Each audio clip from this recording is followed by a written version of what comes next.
So as I said earlier on, let me actually read this straight from the Daily Nation. It's on page 12. So if you have a copy of the Daily Nation, fika pale page 12. Kenya needs 7.8 billion per year for the next 8 years to reduce gender-based violence by nearly half, and that's only by 2030. We can only reduce it by half if you get 7.8 billion per year for the next 8 years. We can only reduce this to half, and we want to get it to 0%.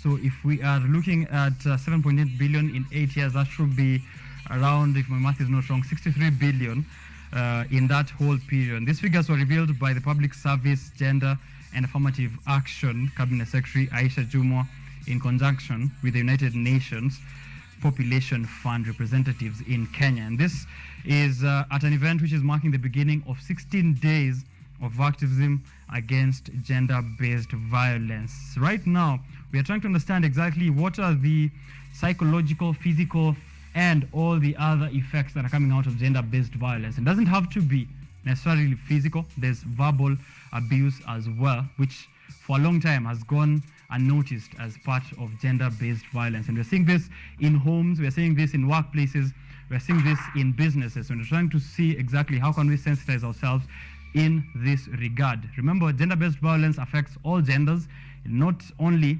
men to women, but also women to men. However, we know that the highest cases of gender-based violence all over the world are cases of men exerting their force, whether verbally or physically, against women. And that is a conversation I'm trying to have here this morning. So if you have noticed any cases of gender-based violence around you, or if you have a case that you want us to highlight, if you have a question you want to know, if there's something that you want to understand exactly how gender-based violence works, and what are the helplines, how exactly can you receive help if you're a victim, or if you think you're going to fall victim to gender-based violence. Faith Ann Nyagichuhi, she's going to correct me if I'm wrong, but she'll be joining me here. She's an advocate in matters of gender-based violence, and I'll be introducing her in a short while, so don't go too far. That conversation is about to kickstart here on KUTV Kenya. Take advantage of the social media channels at KUTV Kenya, at Richard_Kenya, and also SMS/WhatsApp numbers pale. I'll see all your comments, all your questions, and then we'll be discussing them as we go on with this conversation. KUTV Rise Today, we'll be right back.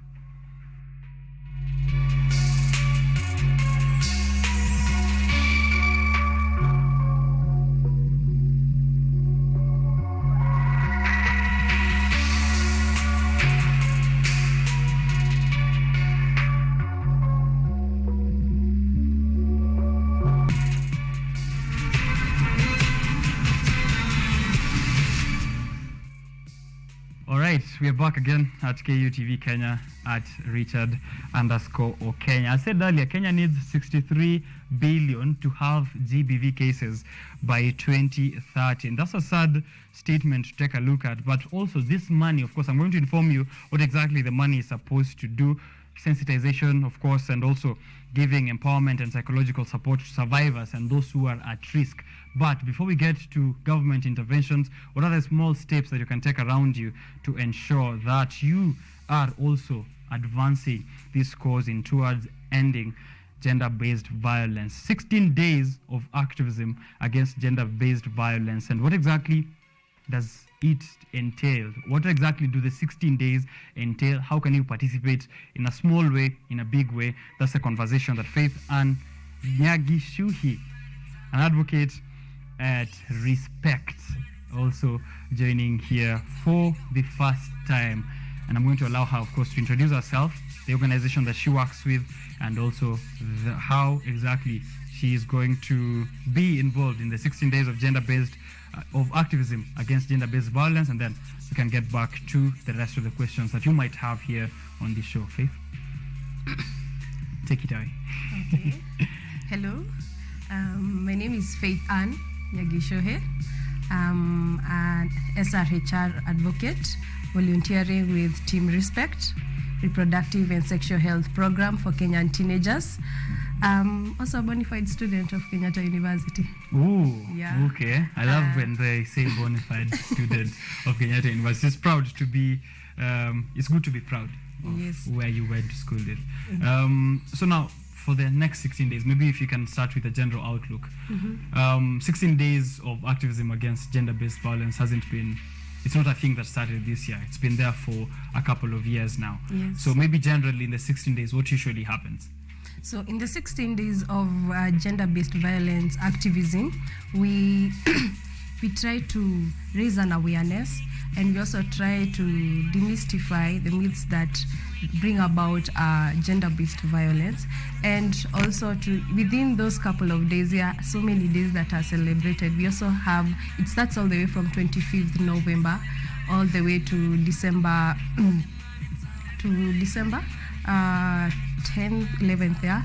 And we have even international days like of HIV, where we try to remember people who have suffered HIV or have been affected or infected by HIV. We also have the International Day for Volunteers, whereby we remember volunteers, especially who fight for the rights of women. So there are so many days that are there that it's about it's about remembering, and also it's about creating this awareness in the public about such injustices that happen because of the gender you identify with, or because of the gender roles that are assigned to you. All right. Yeah. So those are some of the activities that happen within the 16 days, and also we're trying to understand how exactly can people who are at home be involved in this kind of course towards, of course, reducing those injustices. So now, Nyagichuhi, as you correctly pronounced it there. What exactly is gender-based violence? Maybe there's someone who's watching this and they're not completely aware, or they're not even aware of the various forms of gender-based violence. Maybe we start with a broad definition of gender-based violence. So gender-based violence, even to break it down in a layman's term, is any form of unfair treatment, what we say in discrimination and injustices that are done to a person because of the gender they identify with, either being male or female. You're either discriminated, treated unfairly because either you're male or female, or because of the roles are assigned to you, the gender roles, because of being male or being female. All right. Yes. What are the forms of gender-based violence that maybe we can start with the subtle ones that people don't usually notice? Maybe insults. I know that we have normalized saying things like wacha kuwa mama, uko na mama. Yeah. So from the subtle to the very extreme cases, how do they look like? Okay, so if I'm to start from the subtle cases, we have like verbal. The verbal form of violence, which is engraved under, or is under the umbrella of mental form of violence, because we have verbal and we have also emotional form of violence. So that is in such statements whereby someone makes you feel inferior because of being a lady, una behave because you're a lady. Or you overreact because of something objectively would call for such. But because now you're a lady, you're told that no mama. So then the other thing, so that's like so that is verbal and emotional. Then other forms will be like sexual violence, especially intimate partner violence. Sexual or intimate partner violence. Now you have sexual violence, and because most people think that sexual violence is about a stranger or rape, they don't. But most perpetrators, what you don't know is that most perpetrators of this form of violence are people who are known to this person, or people who actually are intimate with, who are in relationship or even married. Yes, exactly. Okay. Or just in this form of relationship with the victim. So you find that actually those are the majority of the cases, but it's hard to speak out, because how do you tell that this person who has been treating you like an angel, or this person who has been respecting you, showing off out of the world, is now harassing you, is now crossing your boundaries, and is now it may not even go all the way to physical, because physical is the extreme form, but now probably there is what we call consensual, there are what we call consensual sex, and non-consensual sex is also common within intimate relationship. So you have said this, but because we're in a relationship now, you like, before you define that we had agreed to this point, and then you go beyond, that's a form of violence. So so those are some of those subtle ones. So and then, how does it manifest in workplaces and maybe school environments for people who go to school and might not even notice that they're undergoing gender-based violence, or even in the workplace? In school, actually, that's good, because I'm currently in school, and not that saying that the institution itself, but what we face mostly is even within our peers, like what I said as among our peers is the verbal. The verbal is more common than the verbal is more common among our peers. If you're calling Faith, she's on air. Please just give her time to get to go through with her discussion. Yes. Go on. Sorry. Okay. So the verbal is more common with our peers. Then when there is power mismatch, then you have like someone is taking advantage of you because maybe they have a higher office, and so they want maybe your grades. All right. They want interfering with your grades because they know they are at a position of influence of your grade or your credits and all that. Then when people are serving you also, not only your lecturer in class, maybe someone is serving you. There's a deadline being pushed, and someone wants to take advantage of that vulnerable situation, and they know you're a lady most likely, and they would like to request sexual favors in return for a favor. Exactly. Okay. Yes. So some of the ways that we can identify, even in workplaces, people who might want to get sexual favors on in return for either promotion at work or even salary increment. So maybe now, what are some of the consequences of gender-based violence that we can get to have a look at? The consequences, I think the dire one is the emotional and the mental torture that comes about, or the psychological torture that comes about, because you are entrapped, especially like most studies says, like I told you, most of the perpetrators are people known to the victims.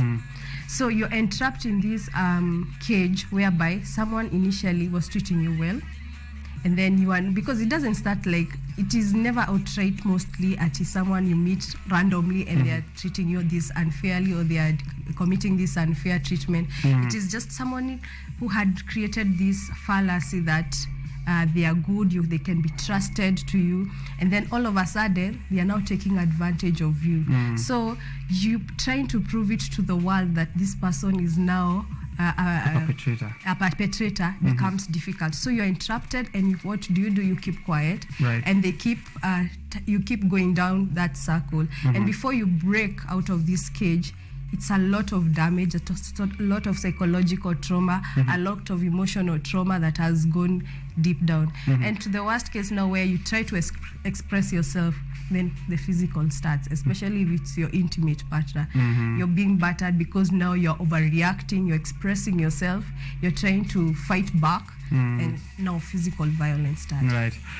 I know that stalking is one of those methods that perpetrators use for towards maybe gender-based violence, or stalking someone has become quite a thing for a while now. In a digital age, how can that manifest gender-based violence? Do you feel like there are ways that it manifests either online or even in conversations that people might having over an app? Yes, definitely.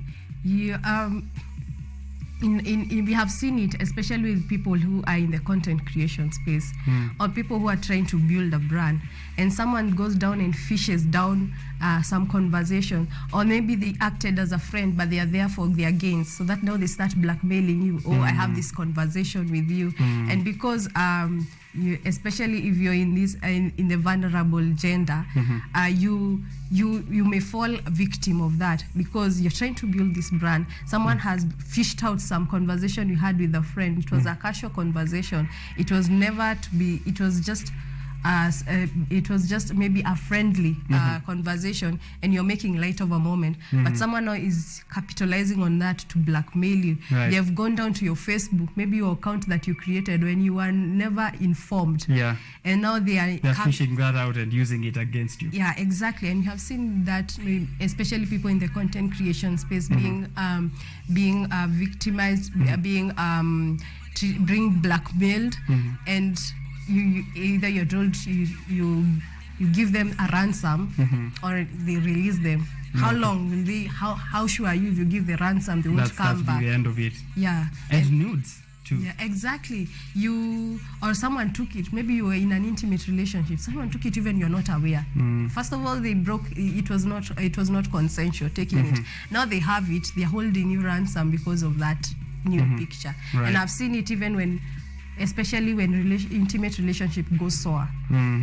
That's true. You're always trapped to this person because they have something on you. They have something against you. And even if it was consensually taken or at the time, right now that is gender-based violence at this point. You're releasing it without the consent of this person. So now, having looked at those various scenarios of gender-based violence and how they manifest in online spaces, in physical spaces, in workplaces, at school, what can we do to mitigate this? Let's start from an individual level. What is the responsibility that Richard needs to take to ensure that I am also towards this cause of reducing gender-based violence? What I would say, I would start with a comment that my principal once made when I was in high school. We get you out of the village, now it's time to take the villageness out of you. So the perpetrators of gender-based violence, or what drives the flame, is the power imbalance that also comes with our the society. Like much of it, we are patriarchal. So that's why we find that when you talk about gender-based violence, it's more towards the woman, because the man has been empowered based on cultural norms and cultural practices that have been there. So you need, first of all, now to recognize that we're in the 21st century. What you can do, I can do. So first of all is get yourself informed. What is this? What informed our culture then? Does it apply right now? Number two, you need to start from where you are and create a ripple effect. It starts from your family. It starts from, you start by educating your brother, your younger brother or your elder brother. Then you call them out when you see them insisting on a lady who has clearly shown no interest in them. Just tell them to respect that lady's space. You're at a club with your big boys. Tell the lady has decided she wants to enjoy her drink alone. Please just leave. She doesn't have to, because you're a man, she doesn't have to talk to you, she doesn't have to give in to you. And we've seen situations where, as you said, you're there with your big boys and the lady has refused, but no one is also trying to mitigate in this situation. Actually, I find it as a hilarious situation, thing, or a prowess thing, like this guy is pushing and you even bet on it.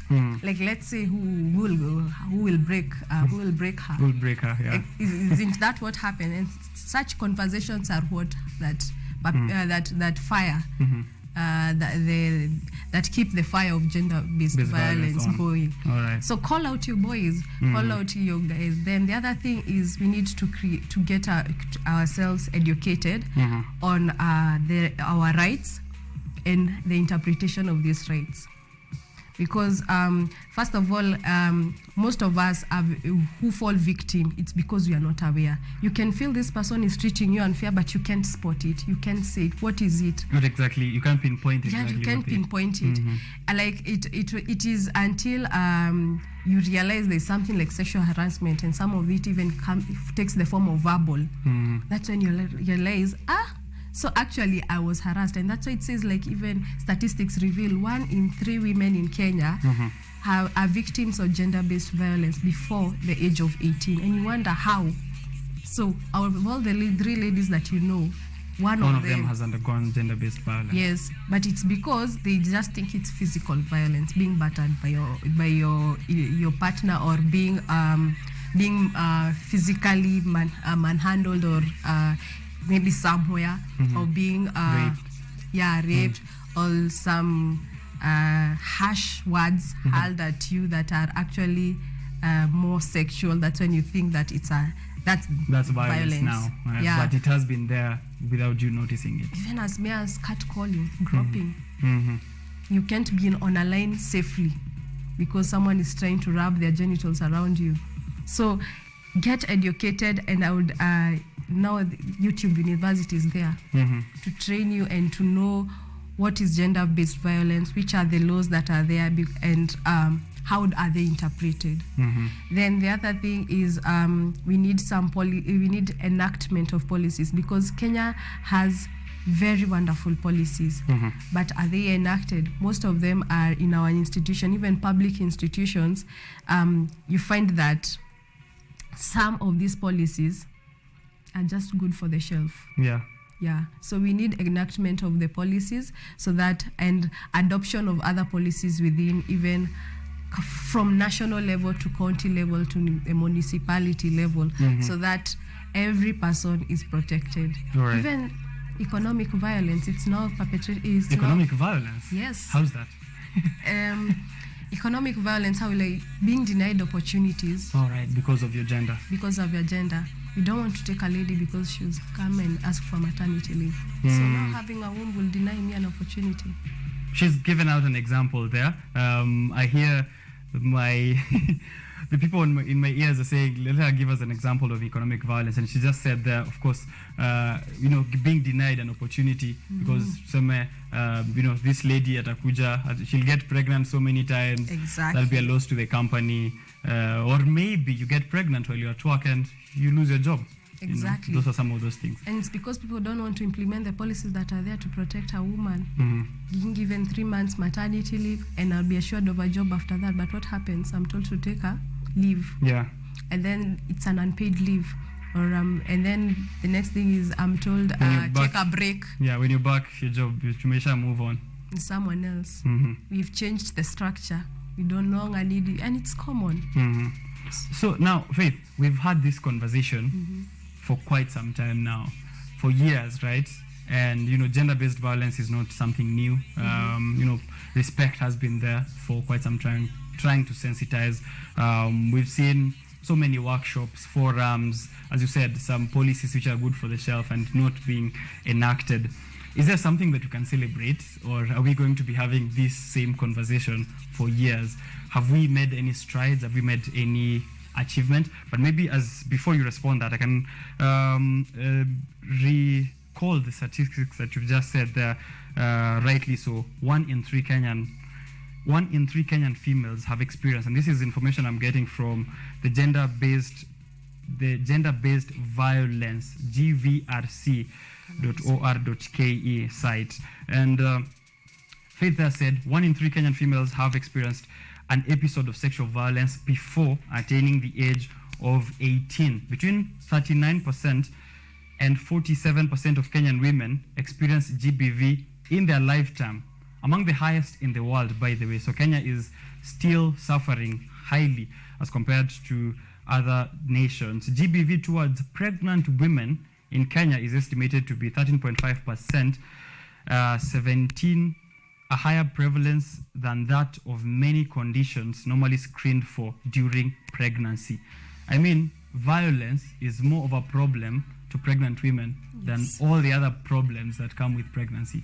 That's something really serious. Men are survivors too, with some of the gender-based violence cases reported rating at 5% of boys and 3% of men. 1 in 5 Kenyan males have experienced an episode of sexual violence before attaining the age of 18. So 1 in every 5 dudes have undergone sexual violence.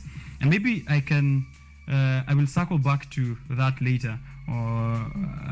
There's something that came up the past few weeks in social media when a Kenyan went to one of the mainstream television channels to recall a situation where he got sexually violated when he was at the age of 20, and it became a joke to many of the men who are online giving their responses, thinking that this shouldn't be happening to a man. But if I get your response on how exactly we can handle a situation where men can't even believe that other men are getting violated or experiencing GBV, have we made strides? Are we making progress with this conversation? I can say we are making strides because especially comparing our country before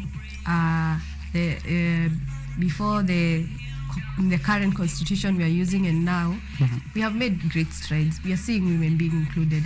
In the previous election, we saw for you to actually gather the crowds, you had to have a female running mate. So yeah, we are making strides, and we are recognizing that we too are equal, and are in terms especially of intellectual abilities. There's nothing about being male or female. We are all equal. We can all perform. Even when it comes to other tasks that are physical, we have seen women going out their way to be in construction sites, to head engineering firms, to be in much technical things that long time were considered to be male-oriented. We have also seen male doing well, hairdressing, in stewardship. So yeah, we have become more inclusive and more accommodating, and that does not what we should continue. I feel we should emphasize on is that it doesn't mean that we are losing our culture. Because that's usually the assumption that there were roles that were clear between male and female, even in the traditional setting in Kenya. Exactly. But right now, it means that we are recognizing that we are equal, and let us grade on other things. Let us grade on qualities and things that can be measured, but not by the fact that I'm male or female. So yeah, there are great strides that we are making, but again, we are very far. You just read the paper today that if for us to solve 50% of this, we need around 7.8 billion every year.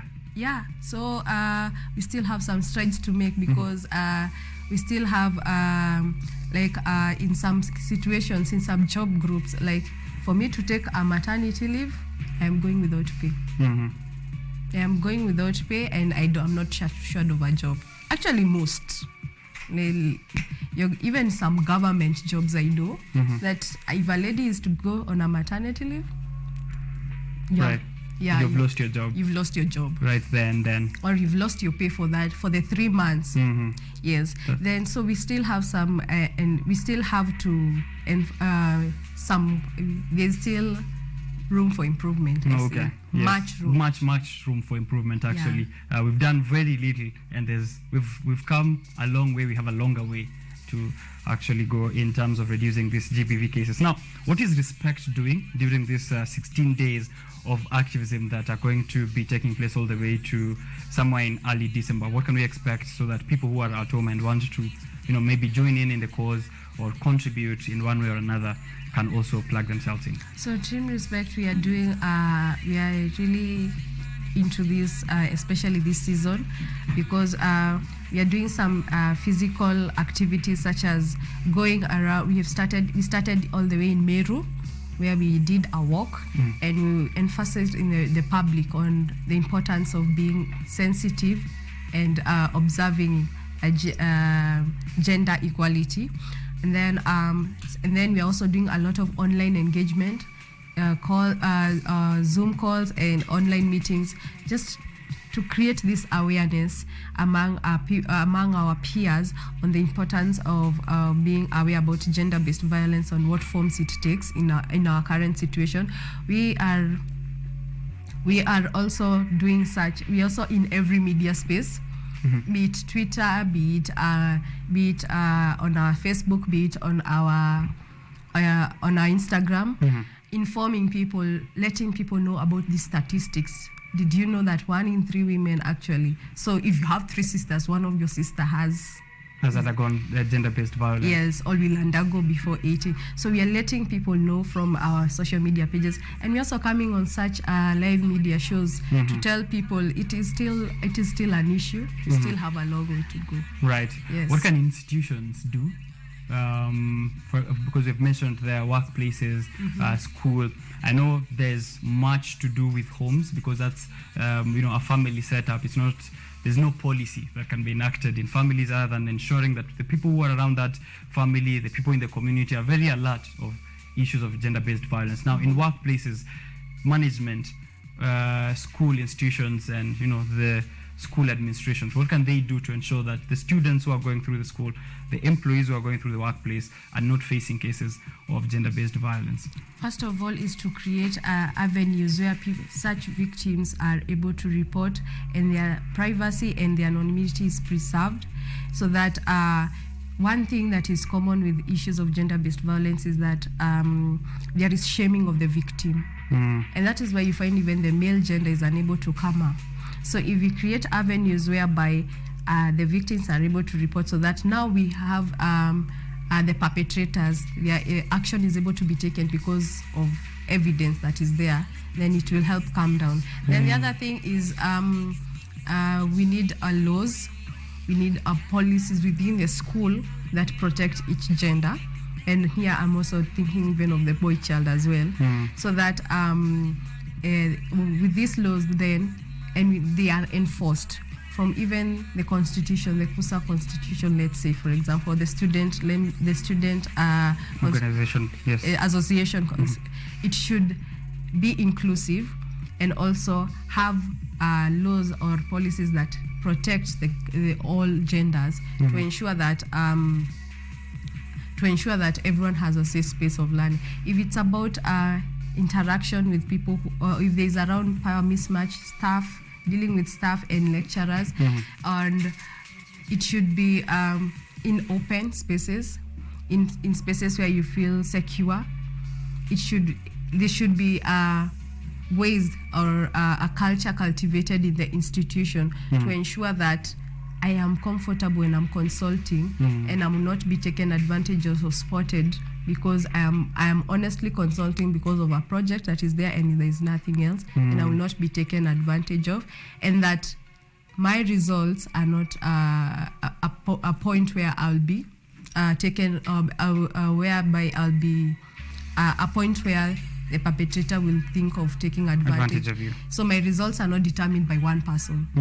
It should be a faculty, an inclusive faculty for that matter. Right. Yeah. Here, the theme, unite activism to end GBV. And in Meru, it is unite activism to end violence against men and women. There's that incident I just gave you of, someone who came out on national television to say that they underwent sexual violence when they were 20 years of age. And, we are used to saying, oh, that's an old man. There's no way that a man as old as 20 can get violated sexually by a female. And we've also seen another situation, well, very many of them, but one of the most notable one, a very prime politician, even this current government, where, there was an alleged case of him undergoing gender-based violence in his household, and it became a laughing matter. Unapigwa aje na bibi, mwanaume unapigwa aje na mwanamke, hakuna vile utatuambia umepigwa na mwanaume aina gani. Such cases. What can be done? What do you feel can be done? Either by men or society? I don't know who exactly now should be taking up this responsibility of ensuring that men do not continue to be ignorant on that level. We need to stop this culture of shaming the victim. We need to really stop shaming the victim and recognize it as an honest injustice, because I see that as a bold person who came out, but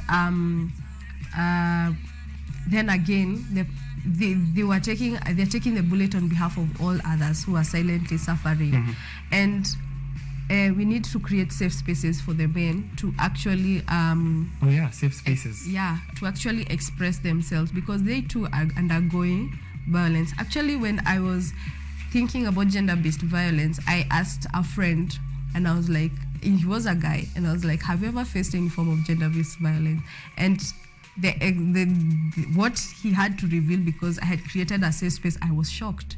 Like, they were like, they were somewhere working, and this lady who was their senior was like, I just need a child from you. And so many men, a nice-looking stewardess has been enrolled in this job. Their job is just maybe to serve our customers, and then their boss somewhere in the HR is like, I just need nothing but a child. Need a baby from you. Yeah. And, you know, because of that power mismatch, it starts as an emotional torture. And it didn't maybe start that way. Maybe they started by appraising you. Oh, you're good. You report to your job well and all that. And until men come out, it will continue happening. And it is people like you, people who have this such media to talk about and to demystify those stereotypes. It's like men are suffering, and create spaces where men come out. I enjoy some of the podcasts that are men-oriented, when men become vulnerable and express themselves. Like you see, even when there's one that I follow where men talk about how they go about divorce and how it affects them. And you only think, when you think about divorce, you only think about the woman and the children. But you also think that the man also has emotional needs that are, or some emotional torture that has gone into him. So until we have such spaces, it will always be a joke to some people. But when the more we talk about it, the more we are demystifying, and we are killing those stereotypes and encouraging, and the more men will come to the spotlight and say, by the way, I'm also suffering. And it will no longer be a you problem, it will be a we problem. And now it will draw attention. And you know, they always say bullies are always coward. That person who's laughing, they also have a story to tell, but it's just that they're trying to mask it. Yeah, they're masking it. Yeah, that's true. Oh, that's a heavy conversation. Gender-based violence has never been an easy one to go through, and there's a lot we can discuss, of course.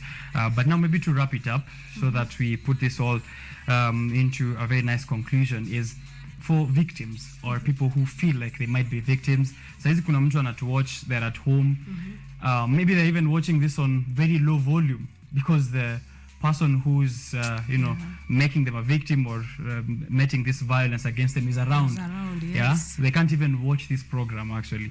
And it's really sad to imagine the very many scenarios that are currently present, or people who are at risk of gender-based violence at the moment. So maybe how can people keep themselves safe? So maybe how to receive help, how to avoid some of these perpetrators, and are there safe spaces that people can come out to, that you can advise people to pursue? Yes, one of the safe spaces that we work with is the Gender Violence Recovery Center, Nairobi Women's Hospital. So that's one of the biggest safe spaces, major safe spaces that we know for people who have suffered gender-based violence, and they're there not just for the women, but also for the men who have suffered gender-based violence. The other thing is that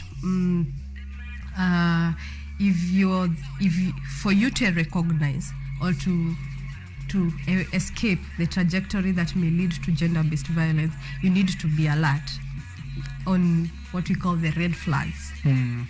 Why is this person becoming so nice to you? Why are they why are they trying to draw themselves closer to you? Question how this ends, because it always ends with someone you know, someone you build trust, someone who has led you along before they start turning against you. Then the other thing that we need is, I also forgot, is we need, when you're going to report, most of the time when it becomes extreme, you go to report mostly to the law enforcers, the police. But now, if they are not trained and if they are not aware of such cases are happening, it is always try go and reporting to a police a matter of, let's not say even sexual, but physical violence. It is always like you deserve it, and it is worse. There's something you must have done. Yeah, you must have done. So I think the other thing is, therefore, if you can go to a law enforcer I think institution even such as the church, things that are there for humanity, for community as well. For community should have such spaces whereby you can go, report and receive help. Because even hospitals, you should go and find someone who can listen to you and receive help. But okay, we recognize that some institution, and even because of the culture that surrounds that area, it will be difficult.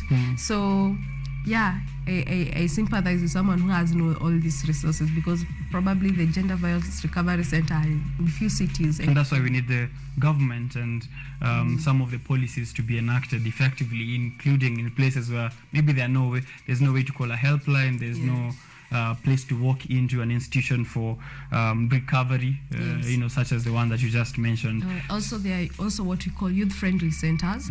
Like in Moi, I know that is in Eldoret.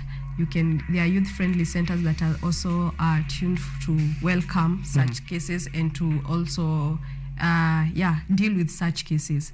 So find out, even in Kilifi, I'm sure there's so many youth-friendly centers. Yeah, I think such as places where someone can go and seek help. All right. That is Faith Ann Nyagichuhi giving us some of those cases, forms, types, and how to mitigate gender-based violence. Remember, 16 days of activism, of course, already having kicked off, and we are going to be seeing various efforts in sensitization, various efforts in reaching out to victims, and also, giving you information on where exactly you can get help. 16 days of activism. If you want to take part, remember, Respect is an organization that has been doing this journey for quite some time now. So if you want to be involved in one way or another, contribute to a good cause of reducing injustices, please make sure you are reaching out to them. And I think, Faith, I'll give you this chance to maybe a call to action to people who want to join hands with Respect, or with you, or in one way or another want to participate in the 16 days of activism against GBV.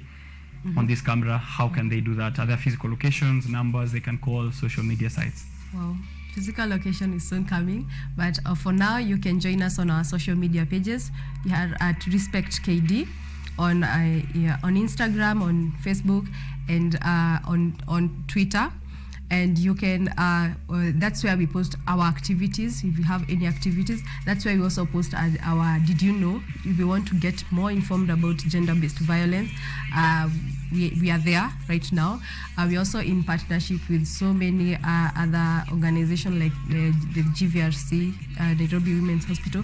And if you just Google right now, gender-based violence or 16 days of activism, you'll find so many people who are out there sharing their information, sharing their experiences as well. And share out, just retweet. It will help us. Share that story on Facebook, share that story on Instagram, and help create this awareness. Just if for a guy, I'll actually, it's a challenge I would call to especially the men, and just write something within these 16 days. Just write something on your status. Share something. It is not right for you to. It is not right for you to insist on a girl who's not interested in you, and watch that outroll. Create that disturbance in your space, and hear how people have to say. Start those conversations, so that it starts with a conversation before it becomes a movement. So I charge everyone, let's share our stories, and also let's share the stories. All right. Yeah. Make sure we share the stories. If you have any stories, if you have, just dedicate today. Najua kila mtu hapa akona social media account. If you're watching this show, or if you're in this show, you're behind the cameras, you're there in the gallery, you have a Facebook account, a WhatsApp number, Instagram account, a Twitter account. So use one of them. Just tweet out or put a post or put a status and say, let's end gender-based violence. Just start.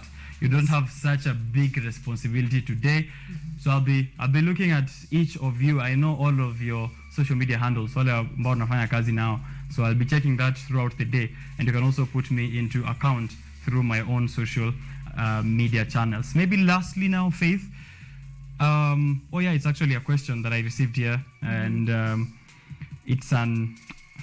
Sadly, I've been told to keep the name anonymous, so I won't be mentioning who it is. They say, what if I notice there's gender-based violence between my parents? Wow. What do I do? Wow. I didn't see that coming. Same. But actually, that's where it starts. Yeah. That's why actually it starts from the home. You know, families make communities, communities make society, and the society is the nation. So I really sympathize with that person, and I feel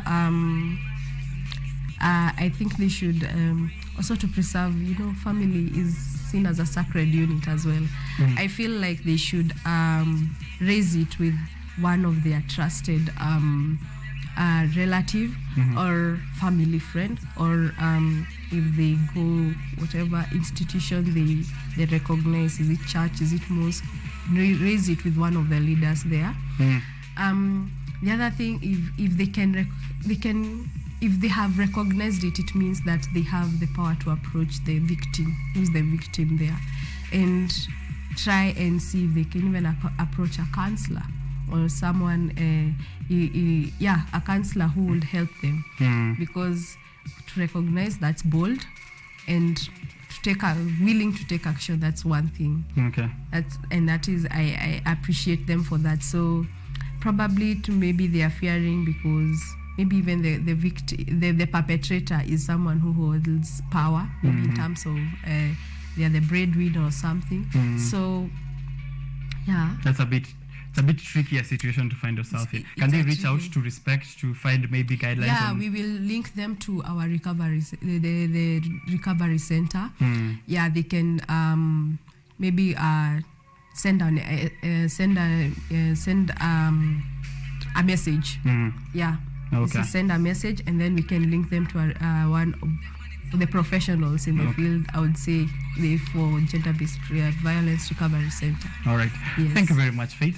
That was a very amazing conversation. You put it into perspective. We tried to handle a lot of issues that are regarding gender-based violence, and I'm hoping that we've been able to pass on the necessary and relevant information for our viewers.